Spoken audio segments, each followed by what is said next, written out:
Olá, boa noite. O Canção Nova Notícias começa agora com os seguintes destaques. Papa Francisco recebe comissão para a tutela de menores. E pede perdão pelos abusos cometidos pelo clero. Reino Unido vive a expectativa da coroação do rei Charles III. Portugal vive a expectativa da Jornada Mundial da Juventude. Papa envia mensagem para motivar jovens para a JMJ 2023 em Lisboa. E no Brasil, a juventude usa criatividade para interpretar o hino da jornada. CNBB lança itinerário para encontro de casais em Nova União. Baixada Santista recebe segunda edição do Canção Nova Abraça Santos. Em Cachoeira Paulista tem acampamento para celebrar o mês de Maria. E em Paraty, litoral sul-fluminense, um acervo de arte sacra de encher os olhos. Jornalismo Canção Nova a serviço da vida e da esperança. O Canção Nova Notícias está só começando.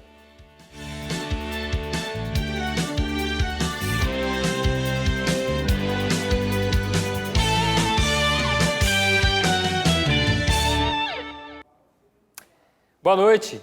Há 10 anos, o Conselho de Cardeais criou a Pontifícia Comissão para a Tutela de Menores. O grupo, que está reunido em assembleia, foi recebido hoje pelo Papa Francisco, que fez questão de abordar a crise dos abusos sexuais. Danúbia Gleice tem os detalhes. O Papa Francisco elogiou os planos de assistência às vítimas da América Latina, África e Ásia. Pediu para receber um relatório anual das atividades para o caso de prováveis alterações. O pontífice afirmou que o abuso sexual de menores pelo clero e a sua má administração pelos líderes eclesiásticos foram um dos maiores desafios para a Igreja. Ressaltou que a incapacidade de deter esse mal e ajudar as vítimas deturbou o testemunho do amor de Deus. O Santo Padre pediu perdão pelos atos cometidos pelos representantes de igreja e propôs princípios a serem seguidos como parte de uma espiritualidade de reparação. Para o Papa, é preciso retomar a relação com as partes envolvidas, construindo um caminho de redenção a partir da manutenção do respeito e bondade. Francisco alertou que, desde a vida cotidiana de uma diocese, paróquia e seminário, até a formação de agentes pastorais, a proteção de menores e pessoas frágeis deve ser uma norma para todos. Destacou que esta atitude dará lugar a outro momento da história da salvação. De Roma, Danúbia Gleiser para o Canção Nova Notícias. De Roma, vamos direto para São Paulo, porque a província dos frades dominicanos emitiu uma nota a respeito da prisão de Frei Elvésio de Jesus Carrara, acusado de abuso de menores. Sidney Fernandes tem as informações. Boa noite, Sidney. Boa noite, Yara, Wallace, e boa noite a você que nos assiste de casa. Frei Elvésio de Jesus Carrara, de 54 anos, foi detido ontem na capital paulista durante uma operação da Polícia Civil de Minas Gerais. Policiais civis cumpriram 5 mandados de busca e apreensão em São João del Rei, Minas Gerais, em Goiás e em São Paulo. A investigação apura crimes de exploração sexual. Frei Elvésio de Jesus Carrara foi detido em flagrante por armazenar imagens de cunho pornográfico de adolescentes. A investigação começou em março. O delegado Eduardo Vieira, que conduz o caso, disse que o religioso é suspeito de abusar de adolescentes por meio de uma ONG mantida pelo investigado no estado mineiro.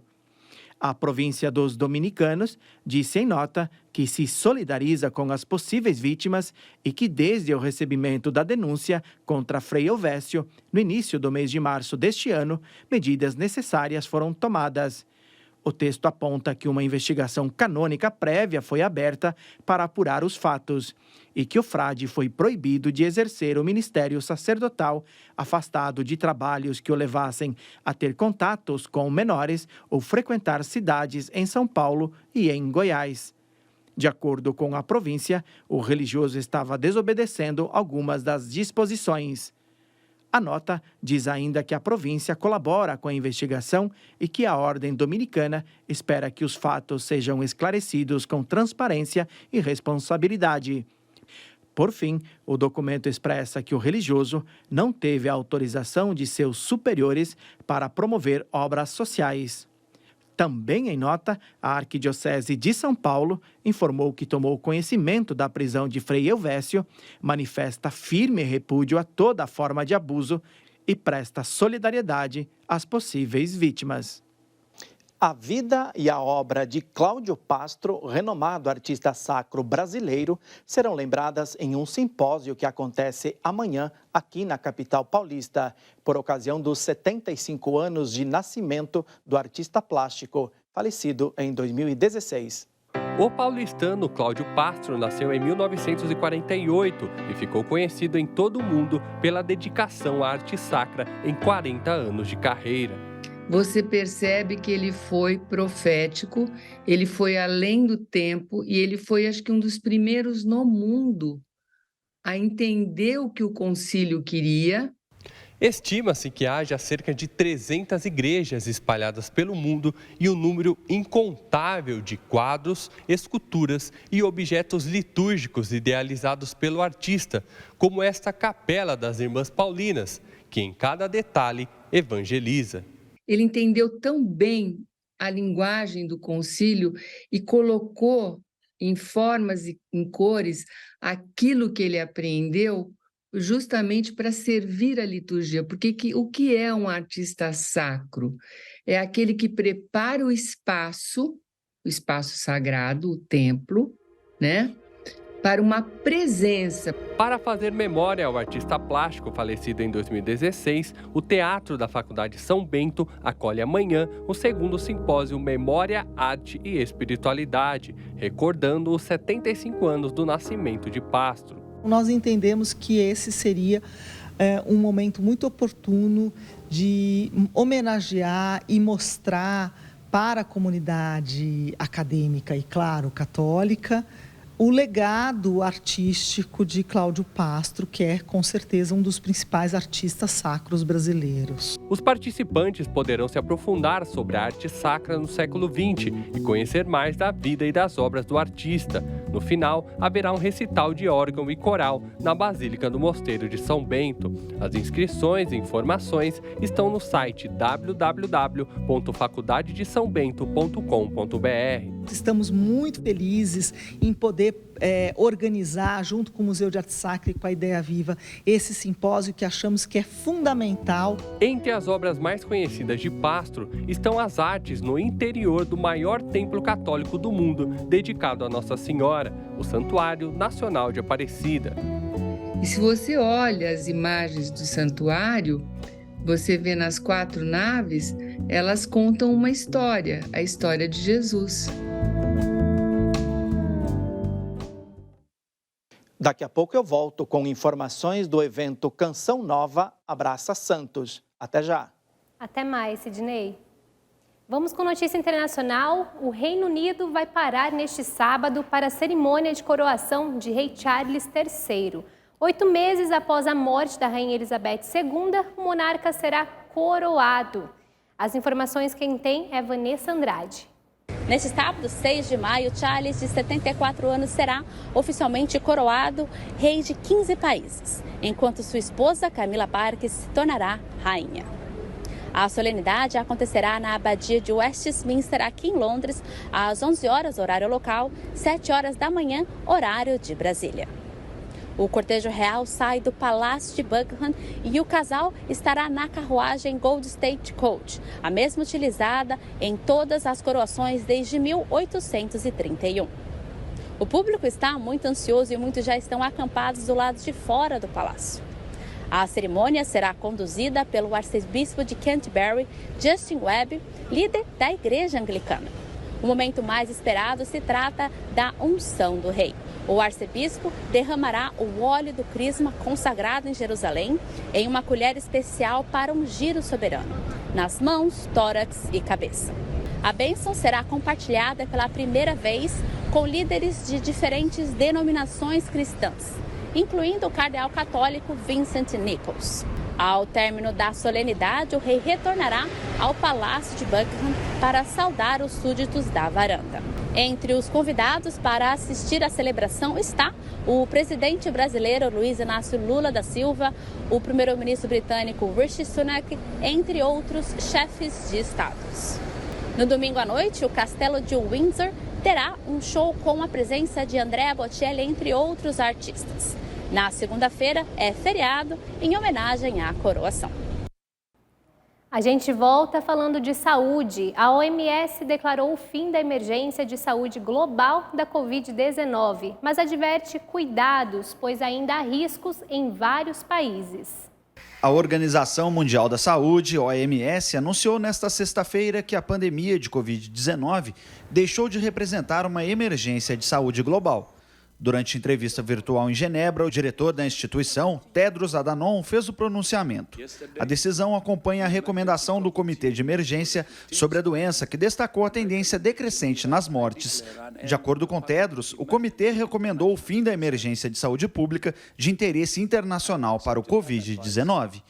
O número de mortes semanais relatadas é o mais baixo desde o início da pandemia e, na maioria dos países, a vida voltou ao normal, confirmou Tedros. Mais de 765 milhões de casos foram confirmados em todo o mundo, incluindo cerca de 7 milhões de mortes, de acordo com as estatísticas da agência da ONU. O encerramento da emergência de saúde pública não representa, no entanto, o fim da pandemia de Covid-19. Já é um bom começo, né? A CNBB, Conferência Nacional dos Bispos do Brasil, lançou uma cartilha destinada aos casais que vivem situações específicas no relacionamento.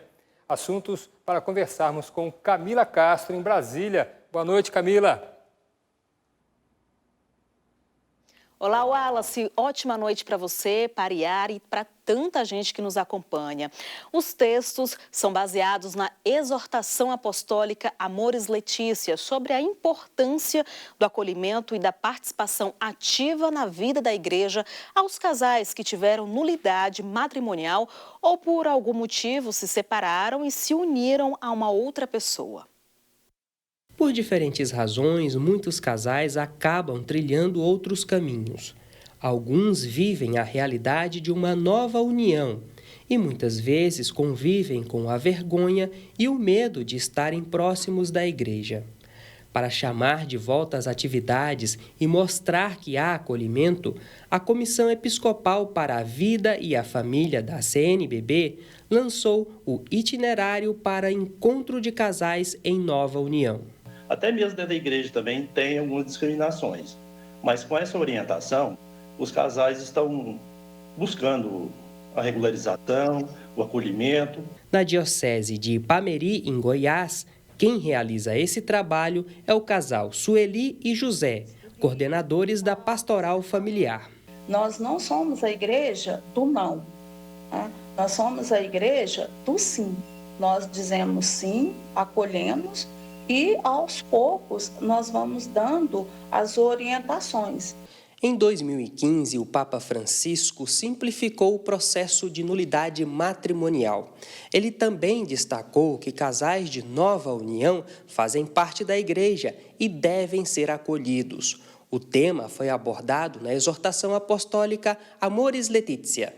Os batizados que se divorciaram e voltaram a casar civilmente devem ser mais integrados na comunidade cristã. A informação que o Papa Francisco nos passou, dá essa possibilidade, essa acessibilidade maior para as pessoas poderem ir de encontro a esse direito. Flávia vive em uma nova união e participou da elaboração do material da CNBB.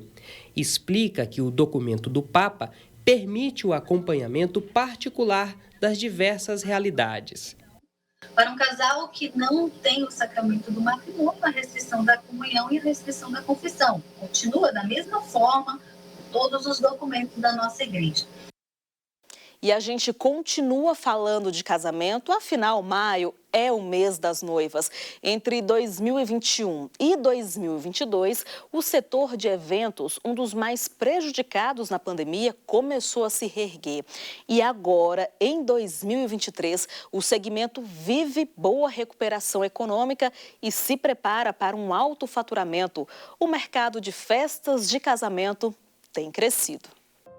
Marcado pela retomada dos grandes eventos, o último ano trouxe alívio para os noivos. O mercado de festas de casamentos teve prejuízo com as suspensões provocadas pela pandemia. Mas 2023 promete ser oportuno para o setor. De acordo com a Associação Brasileira de Promotores de Eventos, ABRAP, a indústria de casamento deve faturar mais de 20 bilhões de reais até o final do ano. Esta promotora de eventos já percebeu o aumento na procura. E quando retornou mesmo, que novos clientes começaram a aparecer, aí foi onde teve um aumento drástico de 200%. Os noivos costumam ser consumidores exigentes. Já a disputa para escolher o local do grande dia é acirrada. E cada vez mais as empresas investem na realização do casamento dos sonhos, como é o caso deste espaço em Brasília, onde os noivos podem se casar no oratório ou ao ar livre. E os familiares também podem ficar hospedados no local. E o casamento é uma data importante na vida da mulher. Esta casa da noiva foi construída para deixar o momento ainda mais especial. Nesta suíte, a noiva pode viver um verdadeiro dia de princesa.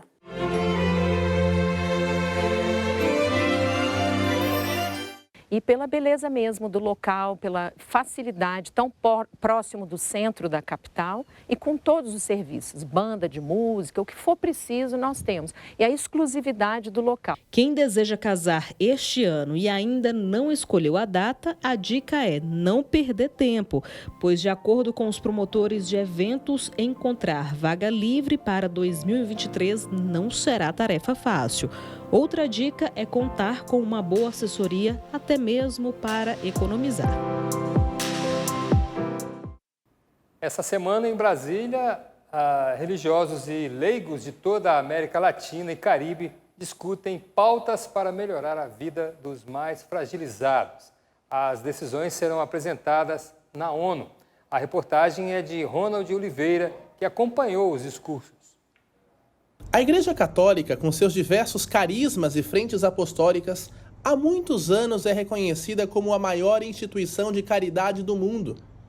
Visando o mandato de Jesus, eu vim para que todos tenham vida e a tenham em abundância, milhares de batizados dedicam-se diariamente ao fortalecimento da dignidade humana em todo o mundo. A capital brasileira foi palco durante toda a semana da Coalizão dos Religiosos das Nações Unidas pela Justiça. Cerca de 190 pessoas, entre leigos, consagrados e religiosos, provenientes de várias localidades do país, assim como dos Estados Unidos, Colômbia, Equador e Indonésia, participaram de discussões acerca da fome, desigualdade social e violência. Que estamos comprometidos com a causa dos pobres, em fidelidade ao Evangelho de Jesus e também aos sonhos, o empenho do Papa Francisco de uma igreja pobre para os pobres com os pobres. O diálogo a favor da dignidade humana motivou os presentes a um clima de sinodalidade. E o tema da desigualdade social abraçado pela maioria será vivenciado de forma mais concreta em âmbitos locais e nacionais. A reflexão contida neste encontro será levada à ONU. Conferências, orações, partilhas de grupo e reflexões fizeram parte da programação que contribuiu para a assertividade das prioridades assumidas pelos religiosos. O trabalho que nós religiosos realizamos não pode estar fora da incidência política e principalmente da incidência internacional para dar visibilidade e dar voz aos que menos têm voz na sociedade. No querer contínuo de em tudo amar e servir, a comissão do encontro enviará uma carta a toda a América Latina e Caribenha, incentivando ações locais partindo de cada carisma, de cada diocese, de cada cristão. A Diocese de Santos vive a expectativa para o evento Canção Nova Abraça Santos. Vamos voltar a São Paulo com Sidney Fernandes. Sidney, é com você.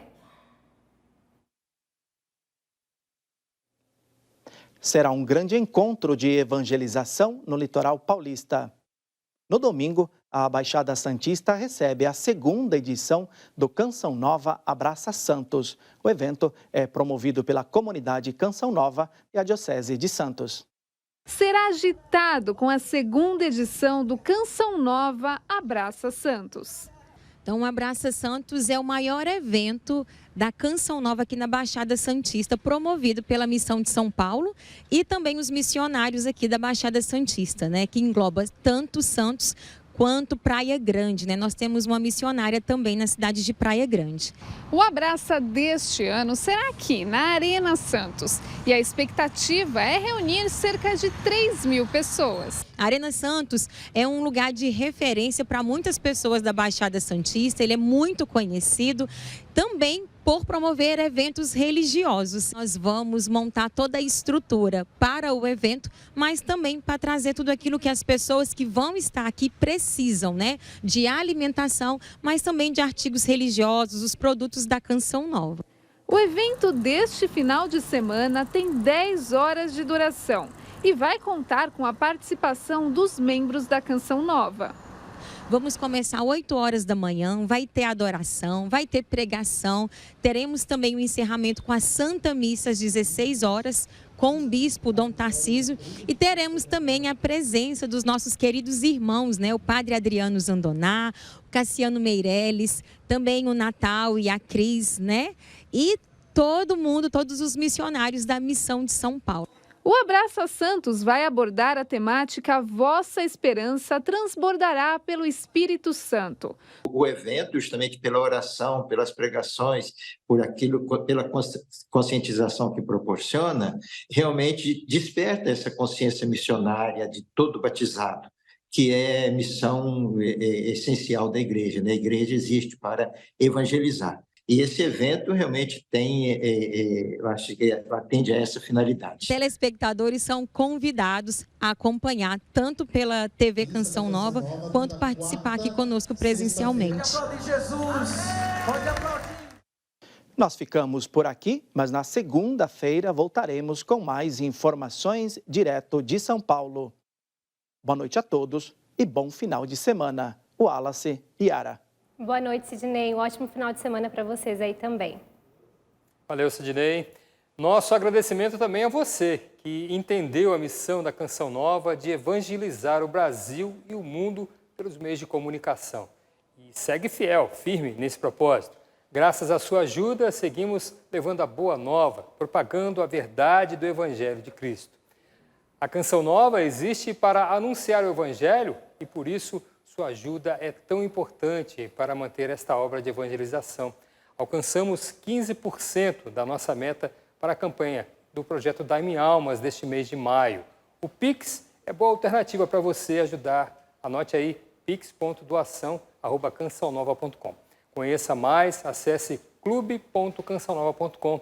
E desde já, muito obrigado por sua generosidade. Para celebrar o mês de Maria, a Canção Nova realiza neste final de semana o acampamento mariano. Confira a programação com Alan Toledo. A Canção Nova é a Casa de Maria. O fundador da obra, Monsenhor Jonas Abib, afirmou que foi Nossa Senhora quem tudo fez para que a obra pudesse acontecer. Neste final de semana, os peregrinos são convidados a participarem do acampamento mariano. Confira os detalhes da programação. Nesta sexta-feira, Padre Bruno Antônio preside a Santa Missa no Santuário do Pai das Misericórdias, às 8 da noite. Amanhã, as atividades começam a partir das 4 da tarde, com Santo Rosário. Irmã Maria Joana, Padre Antônio Zandoná, Irmã Maria Raquel e Sônia Venâncio conduzem o momento no Centro de Evangelização. A Noite Mariana começa às 9 horas da noite, com músicas e orações pessoais dedicadas à Virgem Maria. No último dia do acampamento, a programação começa logo pela manhã, a partir das 8 horas, com adoração ao Santíssimo na presença de José Paulo Pereira, Padre Gabriel Vilaverde e Rogerinha, no Centro de Evangelização. O encerramento será às 3 da tarde com a Santa Missa, também no Centro de Evangelização. A experiência com o amor de Maria poderá ser vivenciada na sede da Canção Nova, no interior de São Paulo. De Cachoeira Paulista, Alan Toledo para o Canção Nova Notícias. A programação está recheada, vale a pena participar. Vamos ver então como ficará o tempo neste fim de semana por aqui e em todo o Brasil. Aqui na cidade onde se localiza a sede da Canção Nova, fim de semana de calor à tarde, com máximas que atingem os 31 graus, tanto sábado quanto domingo. Você que vem participar do acampamento mariano, não se preocupe com o frio severo, pois ele ainda não chegou. A mínima à noite e madrugada devem bater os 19 graus. Bom, agora vamos para o sul, porque lá há alerta para fortes temporais. Um sistema de baixa pressão avança sobre o estado gaúcho e depois forma uma frente fria. De sexta-feira, no caso hoje, até domingo, a chuva será intensa e volumosa. A Secretaria do Meio Ambiente e de Infraestrutura do Governo do Rio Grande do Sul emitiu um alerta para risco de alagamentos e transbordamento de rios. Você de Porto Alegre pode esperar um dia sem altas temperaturas. A máxima deve atingir os 26 graus. Chove forte também na região norte, sobretudo no Amazonas, Acre, Pará e Amapá. Já no Nordeste, o sol predomina sobre a região e deixa a chuva aparecer de forma mais pontual. Enquanto a chuva prevalece nas extremidades do país, no interior, a área mais central, o tempo continua seco e apresenta a umidade do ar com índices abaixo dos 30%. No litoral do Espírito Santo e extremo oeste e sul de São Paulo, a chuva pode cair e deixar a umidade mais favorável à saúde. O Wallace. Estamos de volta agora para falar de JMJ 2023. É que o Papa Francisco enviou mensagem aos jovens e convidou todos a se prepararem e a participarem de forma consciente da Jornada Mundial da Juventude em Lisboa. Faltam 3 meses, contagem regressiva para a Jornada Mundial da Juventude em Lisboa, de 1º a 6 de agosto. O evento deve receber milhares de jovens de todo o mundo. Se cresce muito numa jornada assim. Na mensagem, o Papa incentivou os jovens a olharem esse tempo até a JMJ com esperança e sugere que se preparem bem, voltando às raízes, ao conversar com idosos, porque eles oferecem sabedoria. Imagino as coisas que tendrán na cabeça. Francisco disse imaginar o que se passa na mente e coração de cada jovem por esses meses, como pedir licença do trabalho, dos estudos, como arranjar dinheiro para a viagem, porém sempre olhando para o horizonte do encontro com entusiasmo. A igreja tem força de jovem. Para o Santo Padre, a Igreja tem a força dos jovens e a participação consciente da jornada exala a esperança dos valores, das relações construídas com pessoas de outros países, dos encontros que ficam para sempre dentro de cada um.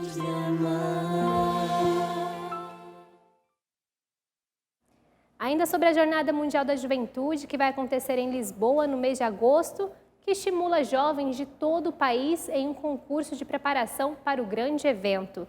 O desafio despertou a criatividade com produções feitas para evangelizar. Criatividade. É papel da igreja também promover este conceito em busca da transformação. Quando esta iniciativa parte da juventude, a fé ganha um presente. Sigo Jovens Conectados e também a página oficial da jornada nas redes sociais. E quando eu vi a proposta, vi o projeto, eu achei muito bacana. Essa iniciativa de tornar mais conhecida ainda a jornada entre os nossos jovens. A JMJ Lisboa foi o tema do Desafio da Criatividade, que envolveu os jovens de todo o país ao interpretarem o hino desta edição sem alterar a estrutura da letra. E achar interessante remixar a música, deixá-la de uma forma mais diferente que a original. O Luiz topou, aí reuniu o grupo, aí separou no grupo que ia fazer a produção audiovisual, que é o vídeo, e a parte da música que eu fiz junto com o Thiago, que ajudou na mixagem e masterização. O grupo vencedor de Guaratinguetá contou com este ambiente inspirador para evangelizar. Os participantes produziram um vídeo de até 2 minutos e 30 segundos com versões criativas do hino da Jornada Mundial da Juventude.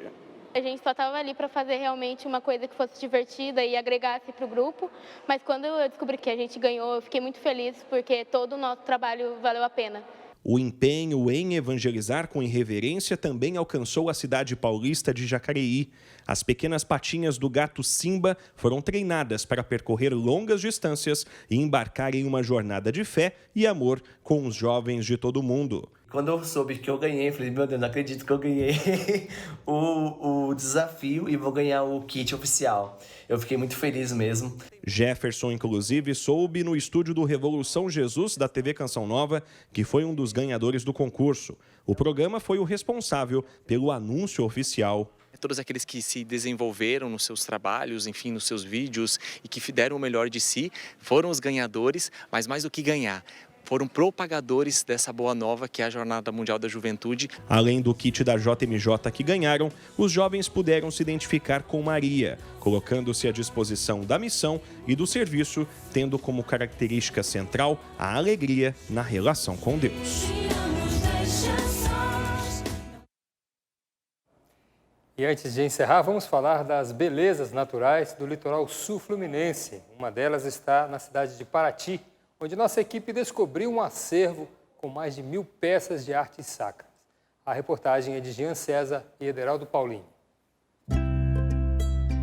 Rua de pedra e arquitetura colonial. Paraty é uma das cidades brasileiras que possui rica história preservada. Tombada como patrimônio nacional pela Unesco, o centro histórico nos leva aos anos de 1940 e 50. Bem próximo ao mar, a igreja de Santa Rita, inaugurada em 1722, abriga um conjunto de raras peças de arte sacra.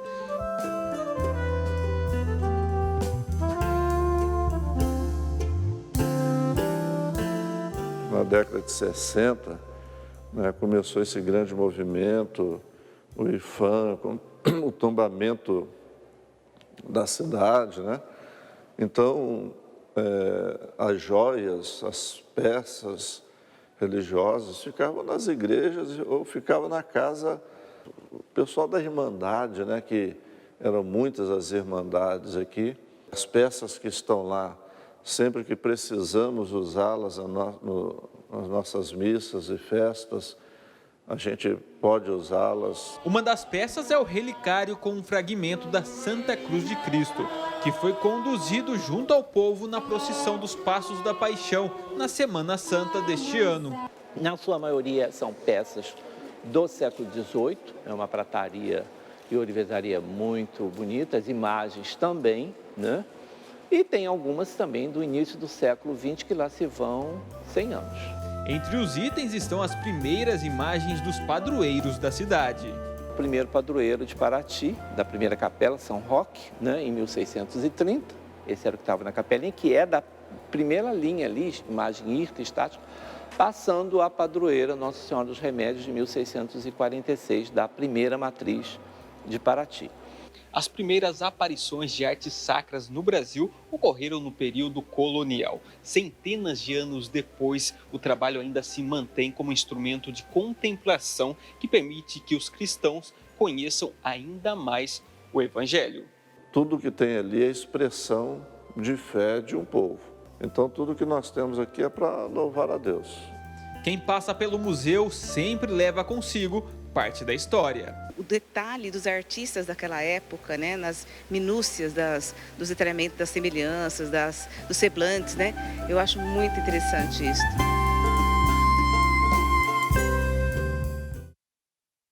Um ponto turístico a ser visitado, Wallace? Boa parte da história da igreja passa obrigatoriamente nas mãos dos artistas, Muito bacana.